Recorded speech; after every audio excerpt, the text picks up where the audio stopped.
What's up, guys, and welcome back to the Sci Fi Bookery. I'm Josh. He's the dog. He doesn't like when I open like that because he thinks something's wrong. I got another big old box of books for you today to dig through. These are, again, from one of my local bookshops, the one that's closest to me, and then a couple of different thrift stores and one of them was like a surprise that I just found. It was pretty cool. So we'll dig into that. One quick thing before I start. We are close to 300 subs, and that means that we're close to a 300-word short story that's published by yours truly, written and published by me. So I want to get that out. I already wrote it. It's 300-word short story. It's really cool. I'm not even going to reveal the title yet, but I want to get that out. So we have to hit 300 subs, and then I can get that out. If you're wondering what I just said, every 100 subscribers, I release a short story that I write, science fiction short story correlating to the number of subscribers. So for 200, I did 200 subs, and for 300, I'll do 300. So we got to get to 300 subs. Also, you guys seem to like these book hauls. If you like book hauls, there's a down in the description, I'll drop a link to my book haul playlist, along with, whatever other playlists that go down there. Oh, he's getting more used to it. He's sleeping. Yeah, he's a good boy. He just got a haircut, so he's very handsome. He's ready for the video. So let's dig in. I'm going to do the thrift store stuff first, and this is, it's really random. So I'm going to try to dig through and do what I can here. All right, first up, H.G. Wells' The Time Machine. This is a classic. I got this one at a thrift store a while back, like probably a year ago, and I found it in the bottom of a box, and I was like, I'll just throw that in this box, and I just realized that it's in this box. So anyways, this is a classic. If you haven't read it, read it. It's a little much for some people. It's Victorian, so it's very flowery, but it's very, very wordy overall. This one's kind of cool though, because it has an intro by Greg Bear, who's a very popular sci-fi writer. Here we go, Snow Crash, Neil Stephenson.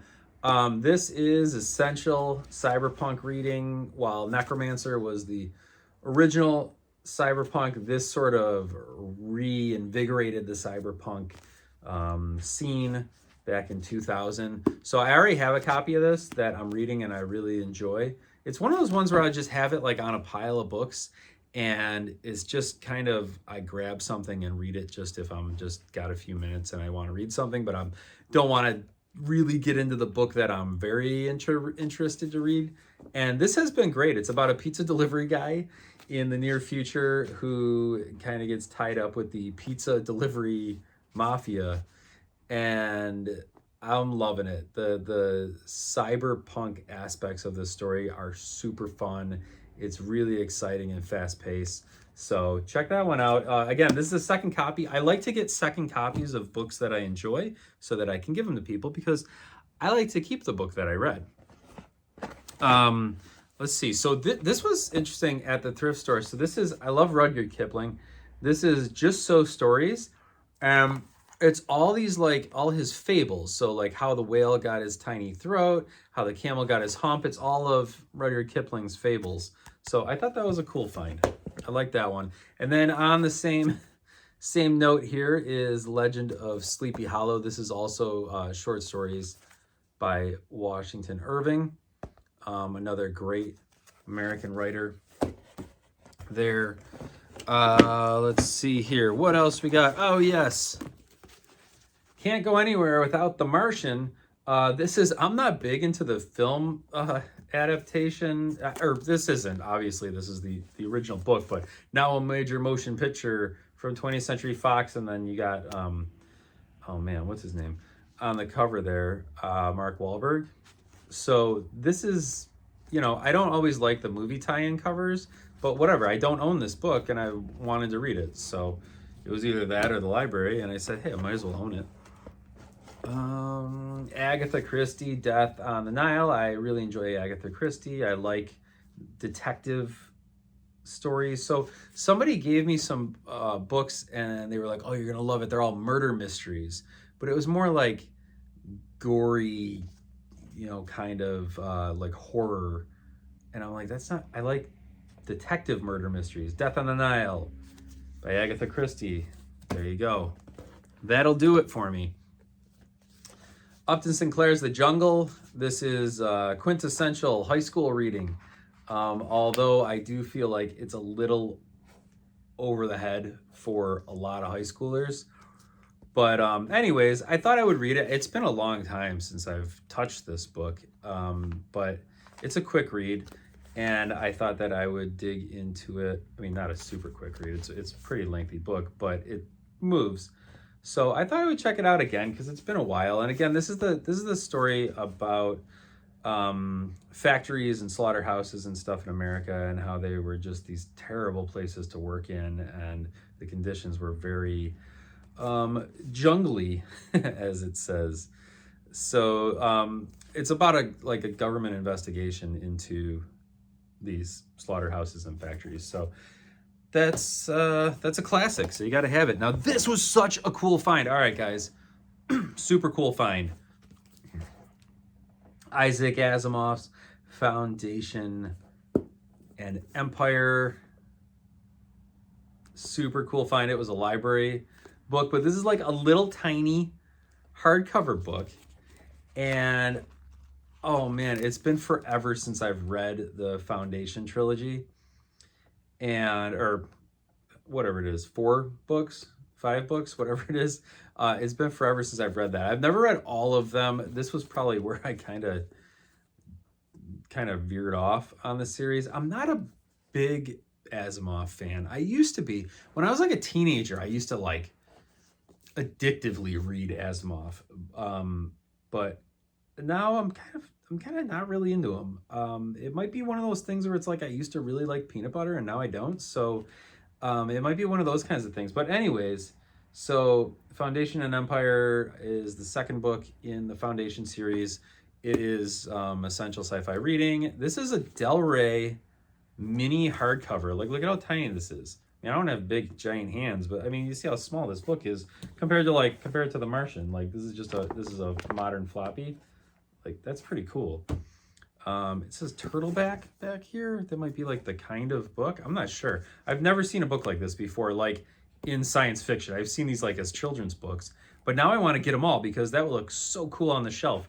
Just like little mini books. So that's cool. I like that. Here is, I love The Godfather. It was funny because I picked up this book and at the same little thrift store, I found the Godfather soundtrack on vinyl. So I was like, that's a kind of a cool Godfather day. So this is Godfather Returns. It's not the Mario Puzo, which is the book on which the movies were based. This is Mark Weingarter, who, that doesn't sound Italian, but I don't know, maybe it is. I'm not sure what this is about, but I was like, hey, I love The Godfather, so I'll grab that, whatever. The hardcovers at that thrift store were like 50 cents. The ones at my main one that I usually go to are 79 cents for the hardcovers and 50 cents for the floppies. I am a big James Bond fan and found that most of the James Bond books are not great. So the movies, love the movies, but not great. So we'll see John Gardner, because he is on a snowmobile on the back of the book. So we will see, John Gardner, if how good this is. I will be the judge, but I do love James Bond. Now here was a cool find. This is classic, and I'm not gonna get super deep into it because I'm gonna do this in another video. But I found 2, it's a matching set. It's not totally matching, and I'll get into that in a second. But Frank McCourt's Angela's Ashes and Tis. I love these books, and I only ever had my grandma's copies, which now we have no idea where they are, but that's what I read before. And a book haul a while back, I picked up a paperback version of Angela's Ashes.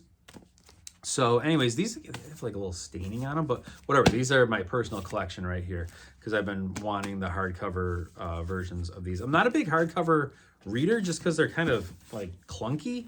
I'm more of like a paperback kind of guy, but these will look, I mean, they're going on a shelf. I've read these books, you know, a couple times. So, but they're, just in case I want to read them again, there they are. So anyways, so Angela's Ashes, if you don't know, I don't know how you wouldn't know about this book. It was like the most popular book in whenever it was written, 2002 or something like that. I don't remember. But Frank McCourt wrote this, and he was an Irish immigrant, came with his family. And so that's him on the cover, by the way.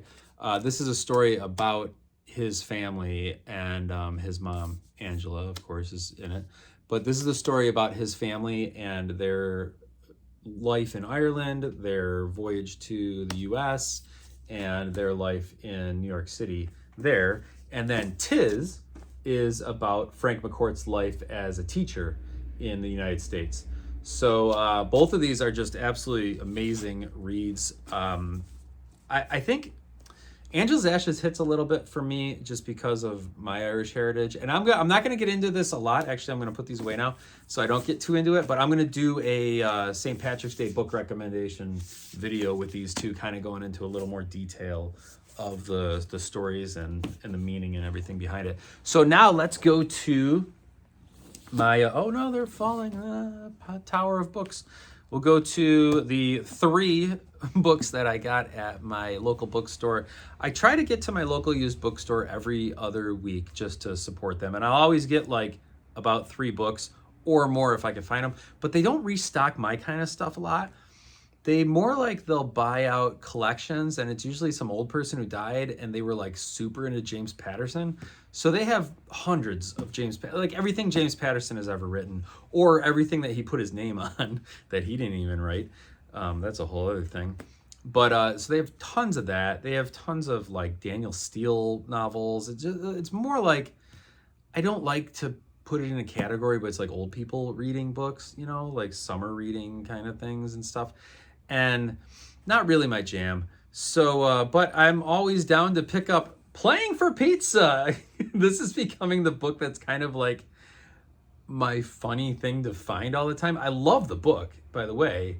One of my favorites that I've read recently, but I keep finding it. So this is the 3rd copy that I've found. So I'm going to keep finding that. I have a friend of mine who loves football. I'm going to give that to him. You can go back, watch any of my other videos about that book. I love it. So then they don't always get in a lot of vintage science fiction, which is what I go there for. And that's why I go like every other week. But I always try to pick up something.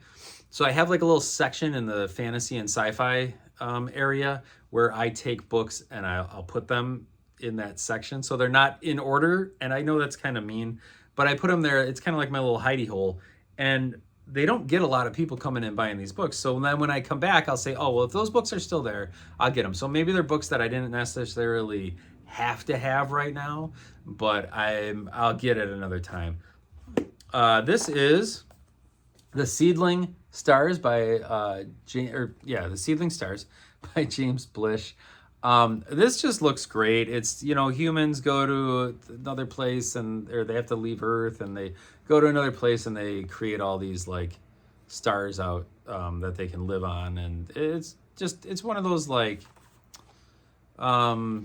first contact stories, but from the human side of it. And I love when they have these in there. This is for fantastic offer to readers of this book. Take any 3 of these great masterpieces of science fiction for 99 cents. And then it's got a whole list of the books that you can get for 99 cents. What a deal. What a deal. I love finding this kind of stuff in here. But Signet, of course, this is 1957. But this book was, this is a first printing in 1959. That's awesome. First printing of Seedling Stars. But Signet always has like the best vintage sci-fi stuff. They just do. This one's not Signet. This is a Berkeley. This one just hit me with everything. So Time Trap. First of all, I love time travel in science fiction. That's probably my favorite science fiction trope, if you want to call it. I hate using the word trope because booktube and book talk are so like trope about these like horrible modern love books, romance books. Anyways, this is from the author of the Retief and Long Twilight. I don't know. I've never heard of Keith Laumer.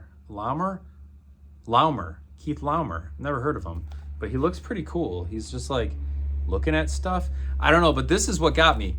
Abe Lincoln in Africa, and it's this whole story about this guy who wakes up and realizes that he's in a different time where different things happen. And it's kind of cool. It takes place in Tampa. You don't hear of a lot of books that take place in Tampa Bay, in Florida. So that's kind of cool. But Keith Laumer is considered the outstanding writer of action sequences in science fiction today. I don't know. I've never read him. I've never even heard of him. But like I said, looks like a cool guy.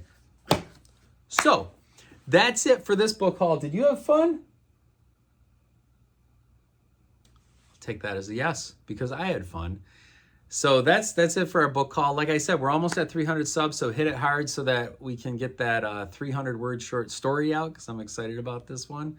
I'm excited about all of them, really. I love to write, and I love to read, and so this is a great little sci-fi haul and other random stuff haul. I love that kind of thing. Big box of books. That's fun. So over the next few days, I'm going to be hitting up a few other thrift stores now. So I want to get this haul out because I know I'm going to have more. So that's great.